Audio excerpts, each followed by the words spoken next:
Hey there, welcome to the Lord to Death podcast, a deep dive into the lore of your favorite games, movies, shows, and more. My name is Brett, and today I would like to welcome in the spooky season by going into one of my favorite movie series and universes ever, which would be the Alien series. Say what you want about the sequels, which I still enjoy for the most part. I think that the original 1979's Alien is a masterclass in world building and one of the best horror movies out there. It might even be my favorite, but maybe that's because I'm currently rewatching them all with my wife, and it's exciting to see these movies through the lens of someone who's watching them for the first time. Seeing someone watch a series for the first time that you really love kind of reminds me why I love them. It kind of brought back that magic of the first time that I saw Alien, and I think that's pretty special. But what a better way to dive into this universe than to talk about the reason why everything always goes wrong in the Alien movies, and that would be the Weyland-Yutani Corporation. And throughout this episode, I'm going to interchangeably use Weyland-Yutani and the company. If I ever say the company, I'm talking about Weyland-Yutani. I just don't want to say the name again. So just getting that out of the way. And before we get started, I just want to ask that you rate this podcast 5 stars wherever you're listening to it, or like and subscribe if you're on YouTube. The only way that I know if you're enjoying the content that I'm making is if you let me know. So rate the show, leave a comment, or send an email to lordtodeath@gmail.com to suggest an episode or just to say hey. And as a very quick side note, just before we get into the meat of everything, I think it goes without saying that this episode will contain spoilers for parts of pretty much every Alien movie, as far as I'm concerned. We will be mentioning certain events and exploring some characters that appear in the movies, which is likely going to spoil them, including the prequel movies. So if you haven't seen any of the Alien movies, then I would recommend getting a mug of hot chocolate, turning down the lights, putting on the movies, enjoying them, and then coming back to this episode. I think it's also worth saying that we're going to be going based on Ridley Scott's canon, or at least what I consider to be that canon, which does not include the Alien vs. Predator movies. I understand that there's some controversy about these as to whether or not these movies are within the canon of both the Alien and Predator universes, respectively, and I personally do not believe that Alien vs. Predator exists in either universe.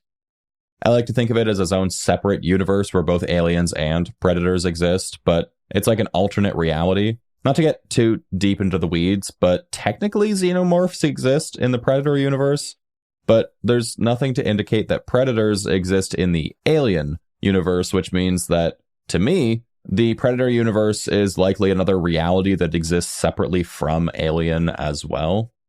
I might catch some flack for that opinion, and that's perfectly fine. But I just wanted to clear up what we're going to be using as established canon and where I'm getting my sources. And that's going to be strictly from the Alien movies, Resurrection notwithstanding. But we are including Prometheus and Covenant because as much as people hate those movies, they give a lot of information as to the beginnings of the company. We're also going to be kind of picking and choosing lore from the games that makes sense. Most of the games we're throwing out the window because I just don't really think that those exist in the same space. But we are going to be cherry picking some information from Isolation that I think makes sense within the lore, as I think that's one of the only really lore-friendly games. And again, that's just my opinion. That's where I'm going to get my sources. I'm going to try not to use any sources from like Alien versus Predator, but if there are some little leaks here and there, I apologize. Some of this information is really hard to sift through. When you have like 8 movies and half of them I'm not considering, sometimes information tends to leak over. So with that out of the way, let's get into the episode. Weyland-Yutani is described as one of the many megacorporations that run the human colonies outside of Earth's solar system. These megacorporations are part of the ECA, or Extrasolar Colonization Administration, which is basically an administration that's concerned with continuing human colonization of new planets, and has a set of rules and guidelines to be able to do so. I would assume it's kind of like a board of ethics, but there's not really a ton of information about this company otherwise. Like I mentioned, Weyland-Yutani is one of the many companies to do this, but they are considered to be the largest that is doing it. And despite taking care of extrasolar colonization, they do have a large presence and offices on Earth in Tokyo and San Francisco, as well as on the Moon, in the Sea of Tranquility, and in the Epsilon Reticuli system on the planet Thetis, which is only, a short 59 light-year jump away from Earth. And that's all great information, but what is Weyland-Yutani, and why are we talking about them today? I think to answer that question, we're going to need to go back to the beginning. Back before they were the Weyland-Yutani Corporation, and before the original movie was set in the year 2122. We're going to hop back over 100 years back to the year 1990, and talk about the origins of the company, starting with Sir Peter Weyland. Sir Peter Weyland was born on October 1st, 1990 in Mumbai, India, and of course, at the time of his birth, he was not Sir Peter Weyland, just Peter. His parents were both brilliant, his father being a self-taught engineer and his mother being an Oxford-educated professor of comparative mythology, so it was only natural that their son Peter would be a visionary himself. And having brilliance in the family, they were safely in the upper class at the time, which meant that Peter basically had everything at his disposal to become great. He inherited his father's drive to learn and create, being self-taught in the tech industry, and his mother's worldly views and love for mythology, growing up with tales of Olympians which would inspire his later works. By the age of 14 in 2004, Peter had already registered over a dozen patents. Namely, among them, he was granted a patent for a synthetic trachea constructed entirely of synthetically engineered stem cells.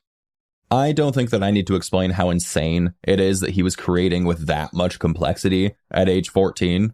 Peter was very clearly a brilliant young man, and his only limiting factor to his ambition was his ability to see these projects through to their end phase, being limited by the equipment that was available to him. So he worked to create his own corporation with which he could fund his endeavors. And so on October 11th, 2012, he was able to establish Weyland Corporation to do so. 3 short years after the company's founding in 2015, Peter was able to make his first billion thanks to the Weyland Corporation's efforts. They created a renewable energy source in Earth's orbit using solar arrays, which were set up in such a way that they were able to imitate a perpetual summer solstice, which means that they were able to perpetually absorb as much energy as physically possible. This wasn't only important because of the money that Peter made off of it or the impact to climate change, but it was also important because this was his first foray into a space-related venture and would set the stage for Weyland Corporation's future.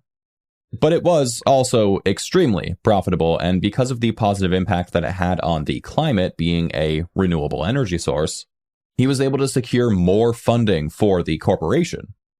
In 2016, he was able to go even further in his efforts to curb climate change by creating a localized synthetic atmosphere over the polar ice caps to stop them from melting, effectively ending the climate crisis. It's no exaggeration to say that he was essentially a savior to mankind at this point, and one of the benefits to such a title was that he became one of the youngest people ever knighted by the age of 26, granting him the title of Sir Peter Weyland. And in the subsequent year of 2017, he was granted a Nobel Prize for his work on the polar ice caps. These 2 projects, the renewable power and saving the polar ice caps, were enough to skyrocket him and his corporation into being one of the most profitable companies in the world. Using the success from these projects, he was able to acquire the rights to technologies developed by NASA's groundbreaking, but poorly funded, Project Prometheus later on in 2017.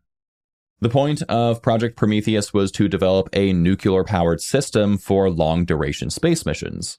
And Sir Peter was able to use this to make trips to the Jupiter's moon, Europa, with the JIMO project. JIMO stands for Jupiter Icy Moons Orbiter, and was a proposed NASA spacecraft designed to explore Europa, where an ocean of liquid was found and thought to contain alien life, as you could reasonably conclude for pretty well any planet with an oceanic mass. Now, I don't want to blow your mind here, and I don't want to break your immersion, but Project Prometheus and JIMO are actually NASA initiatives going back to 2003. They are real projects that are made publicly available to read about, and I think that's really, really interesting. I wanted to include more here about JIMO because I think it's such a cool concept, but We don't really have to talk about it any more than was mentioned, and I think that going into the weeds about it would be potentially a bit misguided. However, I would encourage you to go and look it up and read about what their plans were for these projects, because if they were properly funded and realized, they could have potentially changed the face of space exploration as we know it. And Sir Peter Weyland was able to take advantage of both of these initiatives and give them basically endless funding. Because of this, they were able to prove the existence of simple life in Europa's ocean, which kickstarted a space race. And while focusing on space, the corporation was able to take a couple of drastic turns over the next 6 years. In 2023, Sir Peter was awarded another Nobel Prize in Medicine for curing major cancers. And yep, he cured cancer. What can't this man do? In the same year, Sir Peter was invited to do a TED Talk where he clarified his vision for the future of the company, having already effectively saved the world and cured cancer. In this TED Talk, he set the groundwork for the next 50 years of the company, coining the tagline, "Building Better Worlds," which would be the company's tagline going forward. In the following year, in 2024, Weyland had created a prototype android, which was designed to mimic the human form in just about every way. Even in the earlier models, it was hard to distinguish these androids from human beings, and there had been plenty of times when someone didn't know that they were with an android unless explicitly told so. And honestly, that's terrifying, but also really cool at the same time, especially being in the year 2024 and looking at androids that we currently have in the real world. Again, not to break immersion, but the fact that in this universe they had androids that were indistinguishable from humans, I think that's just so cool. And the first android model that Weyland Corporation was able to make was named David. And the first model was reserved for Sir Peter as a stand-in for his son. And when I say stand-in, I don't mean that he had a son and he was replacing it with an android, but rather he didn't have a son, and so this android was acting as his son. Or at least that was the hope. However, there were a few issues with this first model that were not ironed out, whether intentionally or not. And the biggest problem was that this android was capable of emotion and creative abilities that was not present in future models specifically. Having the ability to emote was dangerous because in David's first interaction with Sir Peter, he has the emotional capacity to reason, why should I serve you if I, myself, am going to live forever when you're going to die? Which ultimately meant that David was a self-serving being. There was something wrong in his programming that made him begrudgingly subservient to humans ordering him around, but he ultimately did what he thought served him best, which included betraying humans and, well, eventually committing a genocide for the sake of creation. Now, all that is to say that Weyland had created an android line that was supposed to mimic humans and assist them in scenarios where humans would be less capable. However, there was a Japanese company named Yutani who attempted to sue Weyland for what I can assume was patent infringement. They seemed to be working on a very similar model at the time, and Weyland used the same technology that they had been working on to create David. I wouldn't be surprised if Weyland has stolen the technology, honestly. They were, at this time, the largest corporation in the world, and they could basically do whatever they wanted, whenever they wanted to do it. And this kind of corporate espionage is something that happens, and it's something that I would not be surprised about. This lawsuit would go on for several years, but eventually Weyland Corporation would win the suit against Yutani in December of 2029. But just before that, in the year 2026, Weyland acquired a company named Genentech. Now, this is a very important event, even if pretty much every source glosses over it as just another corporate acquisition. Genentech bolstered Weyland's biotech portion of their company, which is going to come into play in a bit. But just remember that this is when they started to go really hard into biotech and specifically bioweapons. But along with bioweapons, through the acquisition of Genentech, they were also able to privatize NASA's Kepler program, which was designed to scour the Milky Way galaxy for habitable planets. Once again, Weyland was able to properly fund one of NASA's initiatives to find possible life and other planets for humans to live on in the future. And within 1 year of this acquisition and the start of the Kepler project under Weyland, they were able to find over 4,000 biocompatible planets, 4,326 to be exact. Along with Genentech, over the next several years, Weyland would acquire a number of companies, including Boeing, Northrop Grumman, Bar Systems, and Lockheed Martin. You should recognize some of these names, especially Boeing, and all of these acquisitions were to bolster their defense and aerospace capabilities as they prepared to aim for the stars and head to remote planets. Now, I know that this has all been jam-packed so far, and it feels like we know pretty much everything about his corporate life, but there's almost nothing to say for the next 50 years or so. But we do know that humanity was capable of faster-than-light travel as of the year 2034. Whether or not this was because of Weyland Corporation or not, I'm not entirely sure.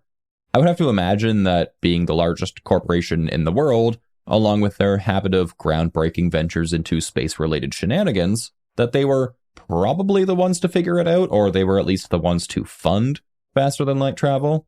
But this is of course huge because it really allowed people to go to these other habitable planets and potentially start colonizing space. Sir Peter Weyland also had a public library erected in his name in Washington, D.C. in the year 2065. Huge jump from 2034, I know. And that kind of brings us up to speed with the happenings in Weyland Corporation until the events of Prometheus, where in 2089, 2 doctors, Elizabeth Shaw and Charles Holloway, discovered a star map in a Scottish cave which matched others found in other parts of the world, prompting the Prometheus expedition.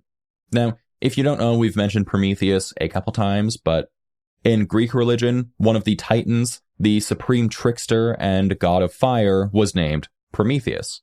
And Prometheus is best known for defying the Olympian gods by taking fire from them and giving it to humanity in the form of technology, knowledge, and more generally, civilization.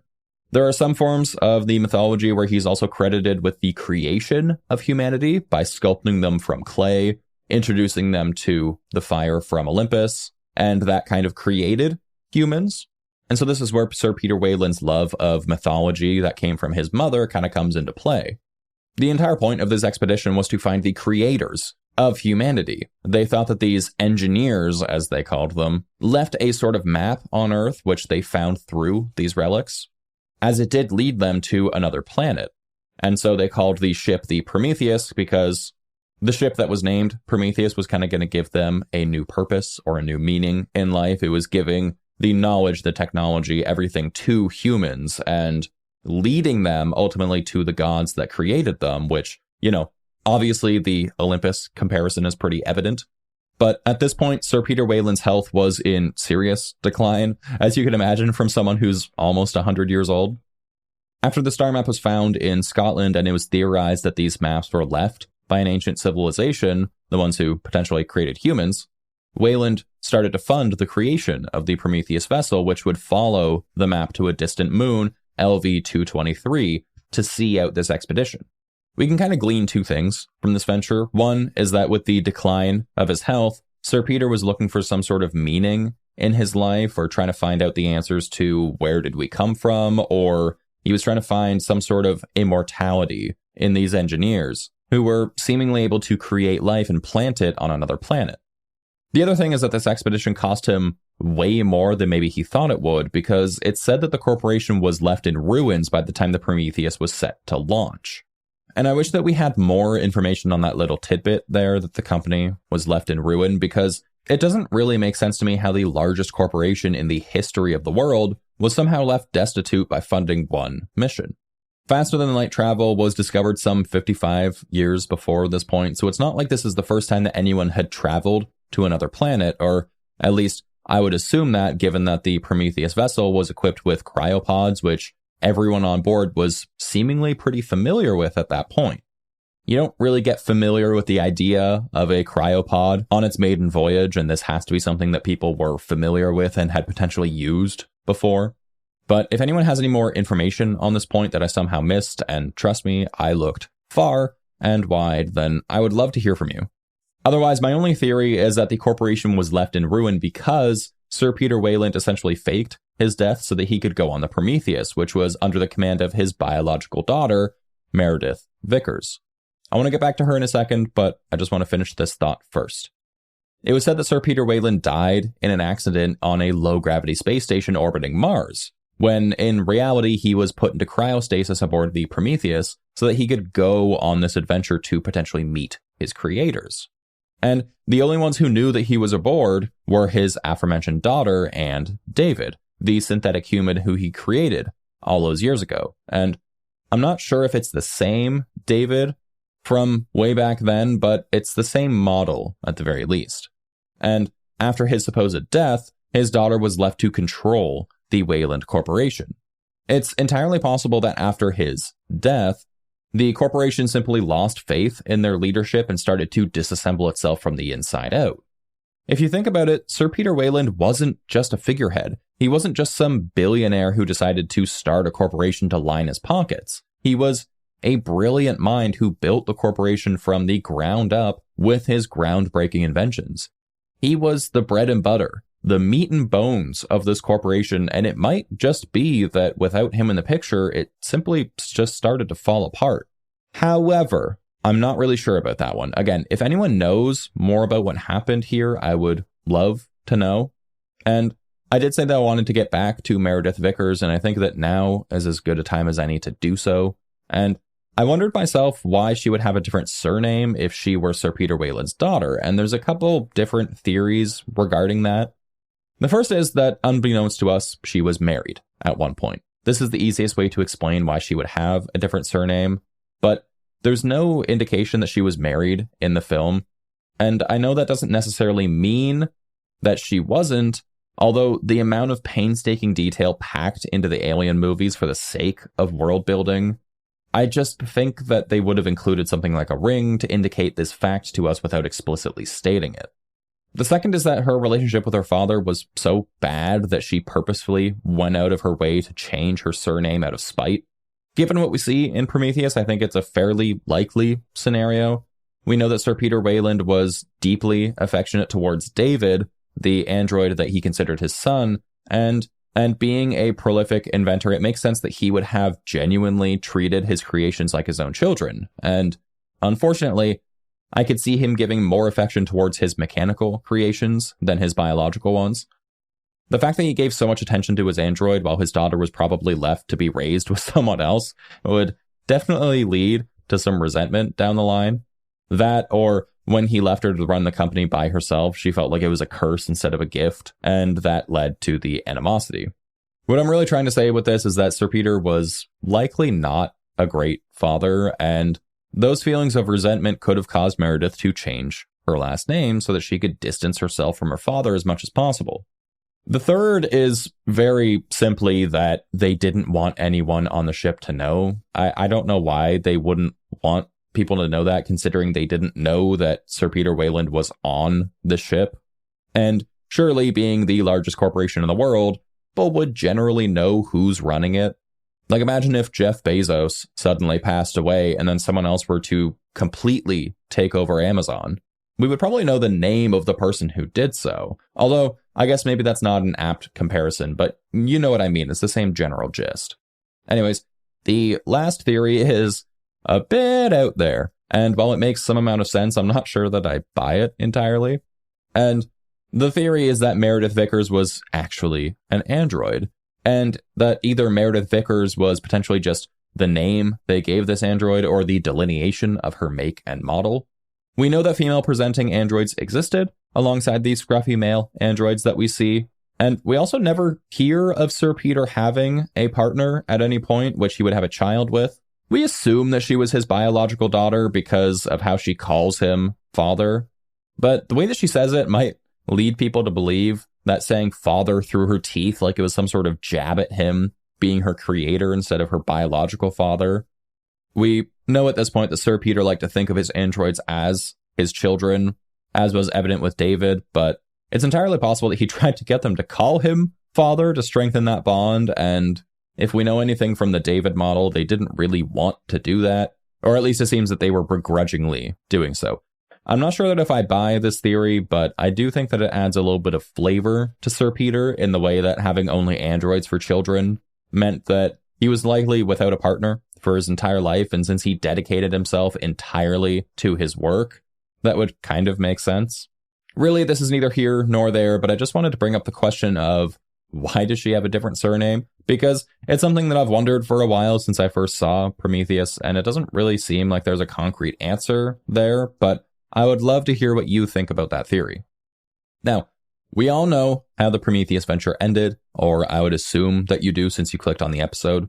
Sir Peter Weyland and his daughter, Meredith Vickers, met their end at the hands of the engineer, which left Weyland-Yutani Corporation without any proper leadership. After all, Meredith Vickers was the one who was supposed to be running the show.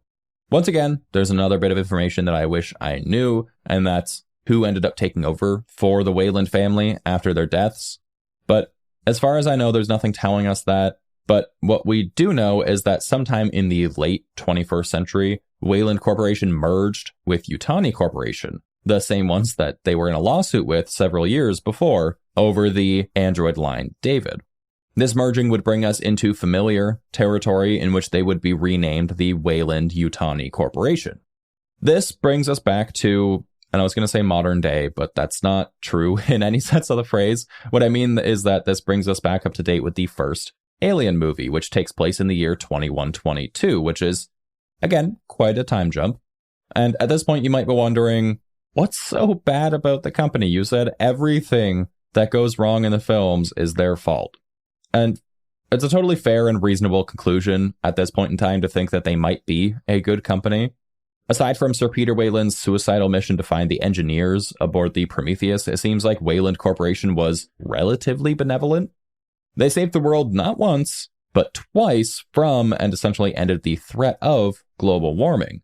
They cured major forms of cancer. They created a series of androids that would help humans in a way that wasn't necessarily trying to replace them, but rather take over tasks that were better suited for someone who can't get hurt or needs the capability to be calculating and reasonable in high-stress situations or, can't die of old age.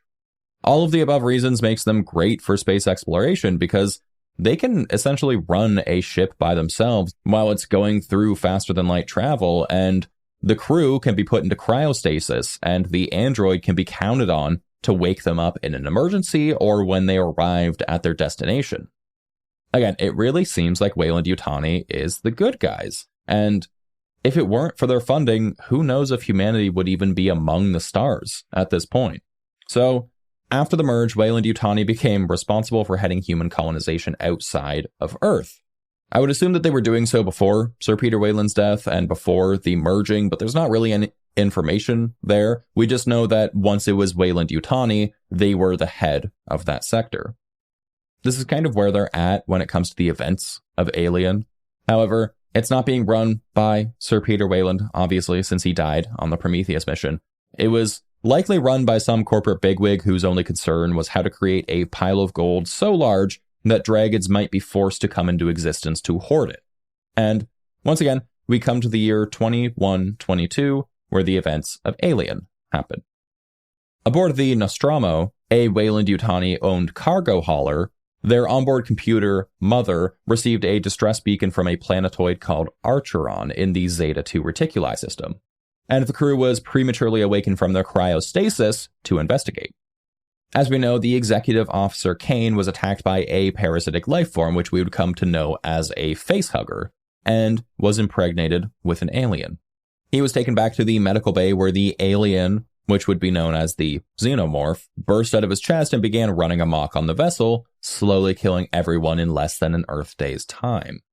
During this crisis, Mother and the crew's android, Ash, were given executive orders from Weyland-Yutani to execute Special Order 66, Special Order 937, which read, Priority 1, ensure return of organism for analysis. All other considerations secondary. Crew expendable. And with this simple message, you start to understand what the company's motivations are. The company received the logs from the Nostromo vessel and read that there was an alien life form aboard the ship that was hostile, without prejudice, and killing the crew off one by one. Instead of attempting to send a rescue team or give any advice as to what they should do in order to ensure their survival, they essentially told Ash to make sure that the ship made its way back to a Weyland-Yutani station with the xenomorph alive by any means necessary. and I think the biggest indication of their intent was in the last line where it simply says, crew expendable. Ultimately, we know that the fate of the Nostromo was that it was destroyed by Ellen Ripley in an attempt to save her own life and kill the xenomorph, despite Ash's best efforts to keep it alive.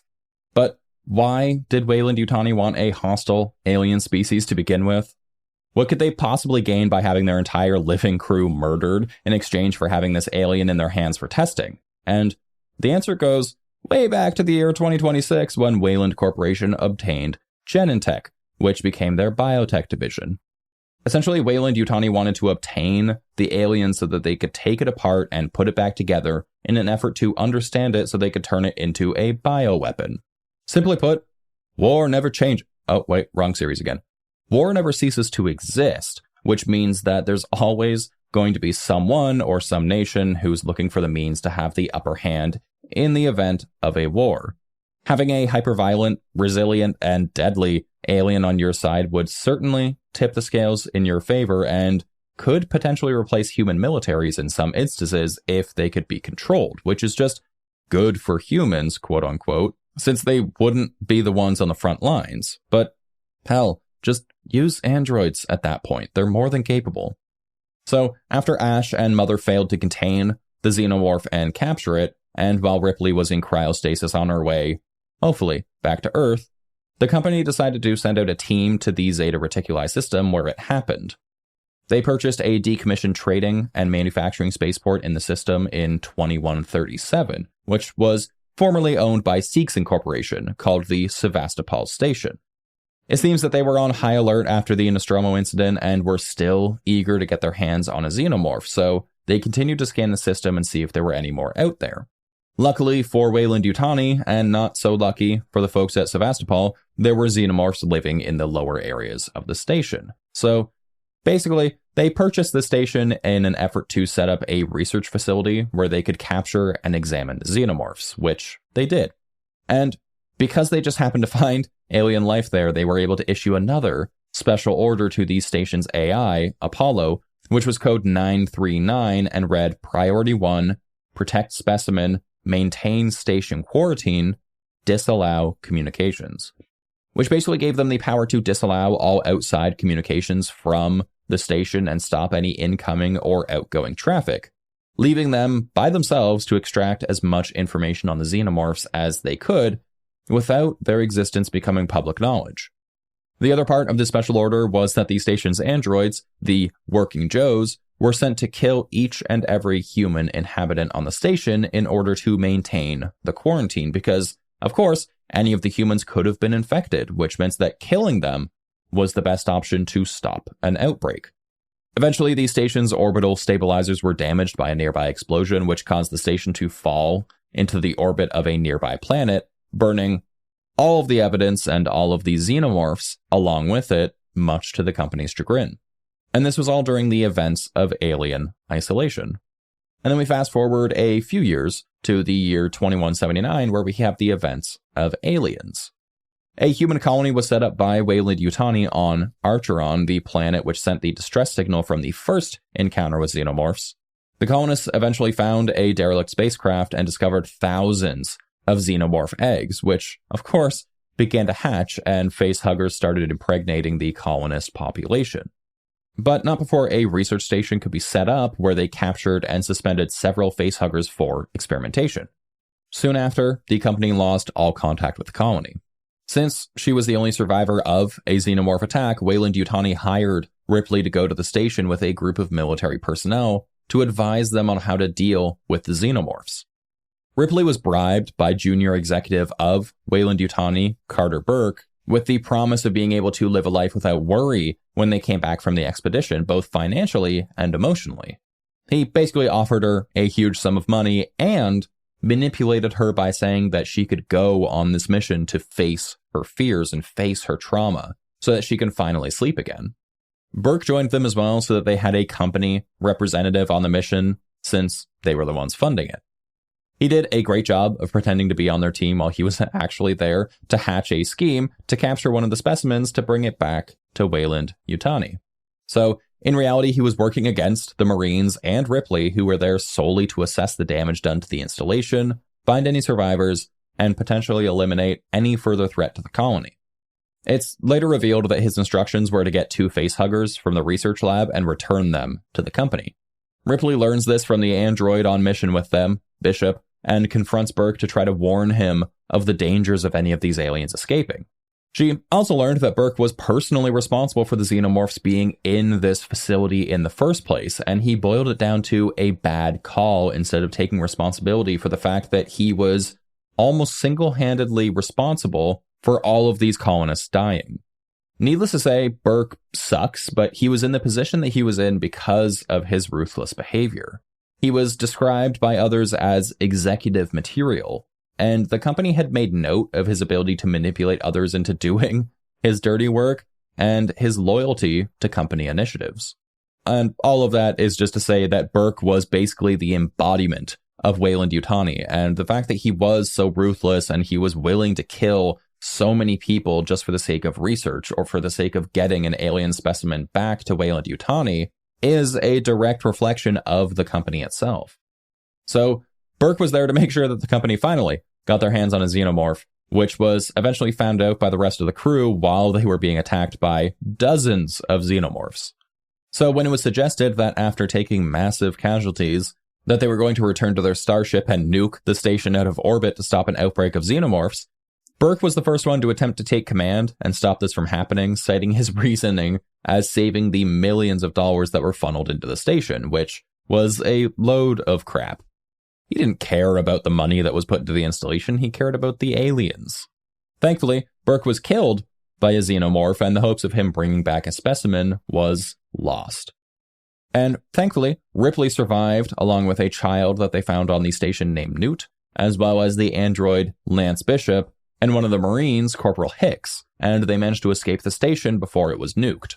You might think that this was the end of it, but a facehugger managed to stow away on their ship, and while they were in cryostasis, caused an electrical fire while it was shooting acid at the cryopods in an attempt to get to the juicy humans inside.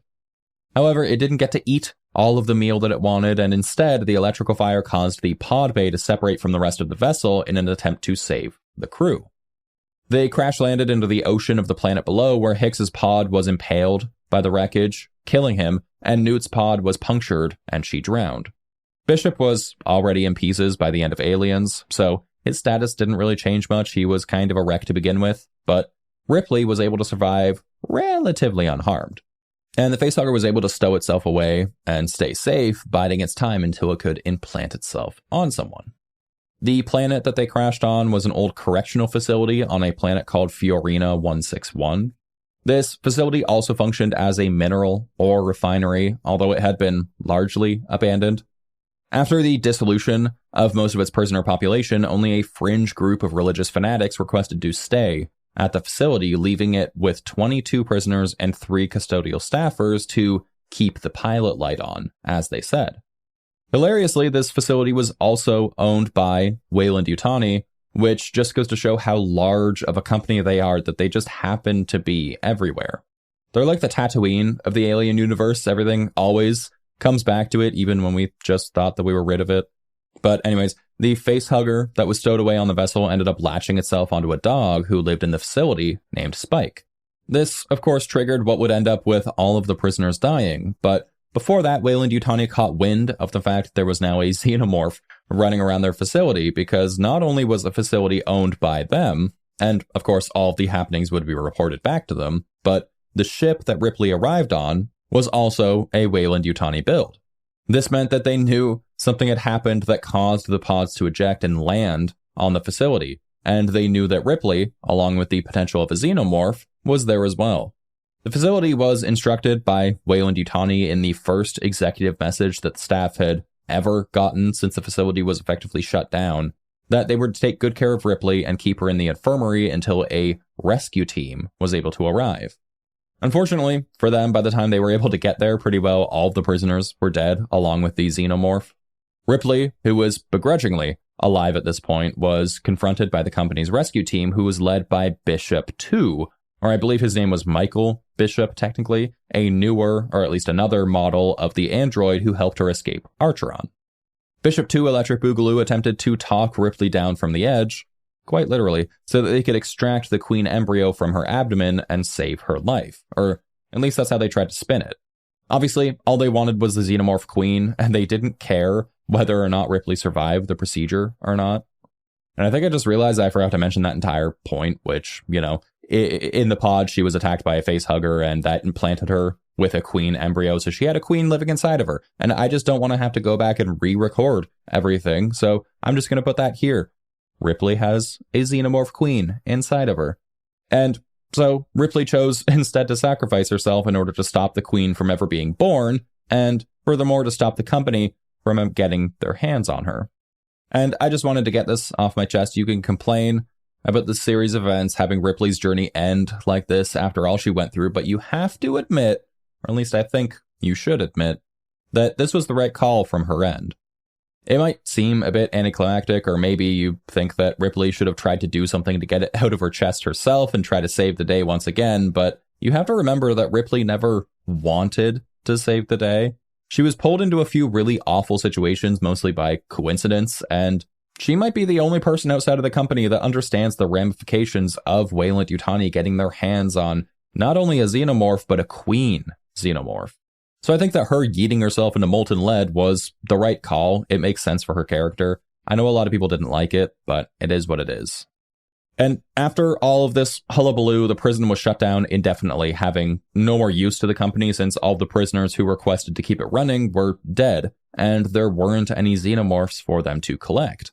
However, the company wasn't just going to stop there, and they had one more lead that might get them the specimen, and that was searching the USS Sulaco, the ship that Ripley and co. were ejected from. And their goal was to try to find the ship and figure out where it picked up the facehugger that killed the prisoners on Fiorina 161. Of course, it led them back to Archeron to the ruins of Hadley's Hope colony that had been blown up by Ripley, Bishops, and Hicks. They set up a research facility there in the hopes that some of the xenomorphs had survived the explosions and they could collect and experiment on them. But after this point, we're not exactly sure what happened. It seems like Ripley might have finally killed off all the aliens since there were no more further incidents recorded outside of the trilogy. You can go into more of the games and further into Alien Resurrection to get some of the answers, but whether or not those are considered canon are up for debate. I personally included some of the lore of Alien Isolation because I think it fits within the canon without disrupting or taking anything away from the movies. In the game Alien Colonial Marines, it expands on some of the lore of Hadley's Hope and Archeron, as well as going into how the electrical fire happened on the Sulaco that caused the pods to be ejected onto Fiorina 161, but I don't really like how they dealt with it, as it made it out to be a firefight within the pod bay in an attempt to get the facehugger off of Ripley's face that actually caused the fire. And in the movie, there's no evidence that this was the case. If you're going strictly off of the movie Alien 3, there weren't any bullet holes or any signs of struggle, just some acid holes in the pods from the alien. If you go into the lore given in Alien Resurrection, which was the last film chronologically in the series as of writing this, then we learn of the fate of Weyland-Yutani 200 years in the future.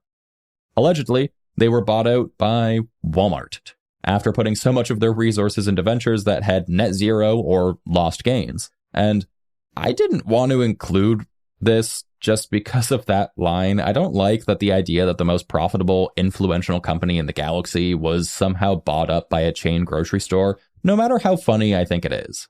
And you might wonder, what did Walmart do with all the R&D, weapons divisions, and so on and so forth that Weyland-Yutani was really built on? And the answer is apparently that all that was given over to what was called the United Systems military, which is exactly what it sounds like, a military that presides over the entirety of human colonies across all systems. I like the idea that there was one cohesive military force that took over, but I don't really care for much else that this film has to offer in terms of wrapping up the story of Weyland-Yutani. I feel like with all that we were given in the other films, they should have had a better end. I think that they should have eventually gotten their hands on xenomorphs and actually done something with them and created another threat. There was apparently a scrapped movie idea that did go that route. The company had started breeding xenomorphs as bioweapons, and the key art had them wearing these headsets that were made to control them. They were basically big VR headsets that were strapped to the xenomorphs, and they were controlled by a dude who was also wearing one of these headsets. Like, it was something like virtual or augmented reality where they were able to see through the eyes of the xenomorphs and control their actions somehow, or at least that's how it looks. And I think that the idea that the company managed to make an army of xenomorphs that were under human control, but they were able to take off the headset or unbind themselves from the restraints that were put on them to stop them from killing their owners, and that was the conflict. I think that is really cool. I think that's a great idea, and I would have preferred that. I think that would have been a reasonable and conclusive end for the company within that storyline. I think it could have gone in a way that after the fallout of having their xenomorph army go rogue, the company was basically sued into oblivion for causing so much harm to human colonies and letting loose a potential threat to humanity as a whole by breeding these things. But that's just a theory. There's nothing substantial in all this. It's based on concept art for a scrapped movie. It's literally one picture that I'm talking about. But I'd recommend going and looking it up. It's actually really neat. It kind of sets the stage for what the movie could have been like, and I think it's neat. Either way, the United Systems military from Alien Resurrection allegedly kept the Xenomorph program going after they acquired its R&D and weapons divisions, but that's a whole other beast that I am not going to tackle. Suffice it to say, that was the whole story of Weyland-Yutani as of writing this episode. So, to sum it up, Weyland-Yutani started off as just Weyland Corporation, which was built upon helping people and saving humanity. They cured cancer, stopped global warming, and gave us the ability to travel space and colonize other planets. It seems like they were fairly benevolent as a company, led by a visionary who just wanted to create.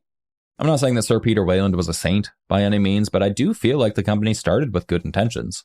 Then, after the founder and its daughter's death, the company was taken over and merged with a Japanese company, Yutani, to create the Weyland-Yutani Corporation.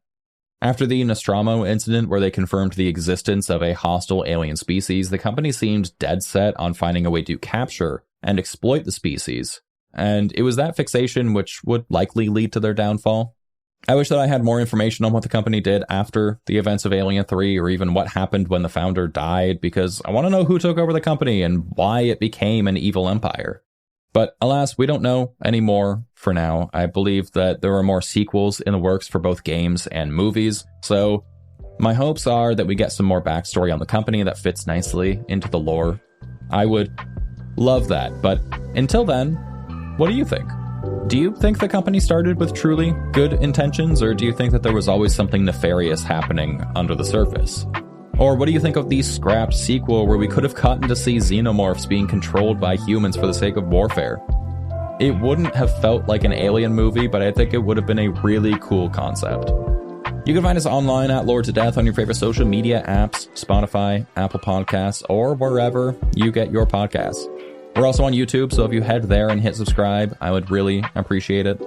If you have any questions or suggestions for topics, please send me a message wherever you can find me, or at loretodeath@gmail.com. If you're using the Spotify app, there is a comment section attached to the episode where you can submit any questions or topics.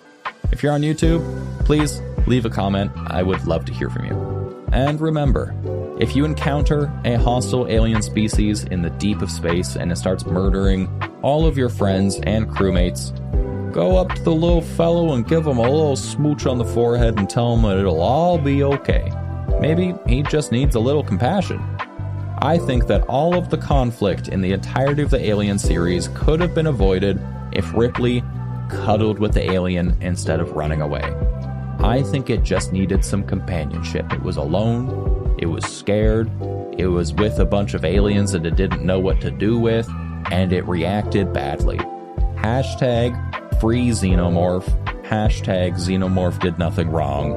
Hashtag Weyland-Yutani, still a terrible company. And I'll lore you to death in the next one. See ya.